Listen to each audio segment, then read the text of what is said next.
শিশুবান্ধব শিক্ষা স্মার্ট বাংলাদেশের দীক্ষা এই স্লোগানকে সামনে রেখে মাদারীপুরের শিবচরে জাতীয় প্রাথমিক শিক্ষা সপ্তাহ পালিত হয়েছে।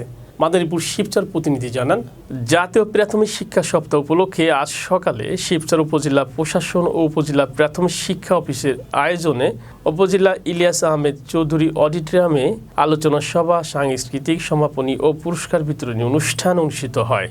সমাপনী অনুষ্ঠানে প্রধান অতিথি হিসেবে উপস্থিত ছিলেন শিবচর উপজেলা মহিলা ভাইস চেয়ারম্যান ফাইমা আক্তার, শিবচর উপজেলা নির্বাহী কর্মকর্তা আব্দুল্লাল মামুন সভাপতিত্বে।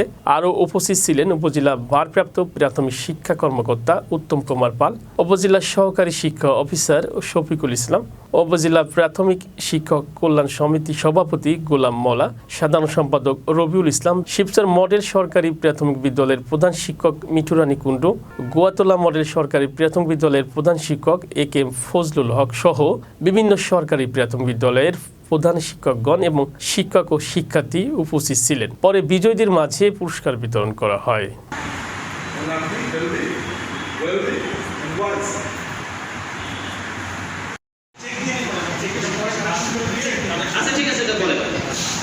ধন্যবাদ স্যারকে। আমি সমাপ্ত ঘোষণা করার জন্য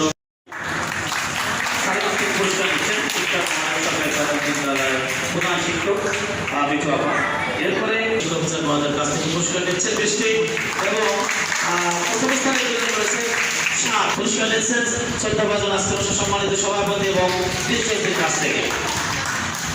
আমরা আশা করি সাথে মডেল সরকারি প্রাথমিক বিদ্যালয়ের প্রধান শিক্ষক আলমগীর স্যার এবং ফারুক ভাই এবং ভাইস চেয়ারম্যান দুজনের কাছ থেকে পুরস্কার নিচ্ছেন। ধন্যবাদ। অবশ্যই গলাটা আমার খুবই সুন্দর। ধন্যবাদ কৃপাকে। নৃত্যে যিনি প্রথমে দ্বিতীয় স্থান অধিকার এবং স্বপ্ন দ্বিতীয় স্থান অধিকার স্বপ্ন এবং প্রথম স্থান অধিকার করেছেন কল্লোল আব্দুল পুরস্কার আছে। কল্লোলকে ধন্যবাদ। কল্লোল পুরস্কার নিচ্ছেন আজকের অনুষ্ঠানে সম্মানিত সভাপতি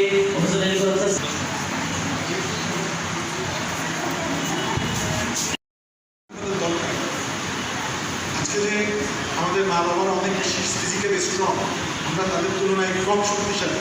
কারণ হচ্ছে তারা প্রচুর হাঁটত, প্রচুর আগে দেখো শিবচরে আজ থেকে 40 বছর আগে কথা কল্পনা করেন তো এই অটো, এই মেশিন লাগানো ভ্যান, এগুলো কিছু ছিল না। স্কুলে যাইতে 10 কিলোমিটার হেঁটে, তো যে লোক প্রতিদিন 10-20 কিলো হাঁটে আর আপনার সারাদিন অটোতে চলে, মোটর সাইকেলে চলে, আপনি তার সাথে কিন্তু পারবেন না। বলেন তো পারবেন কিনা? এখন মহিলাদের বাচ্চা হয় আর হয় না। কারণ কি?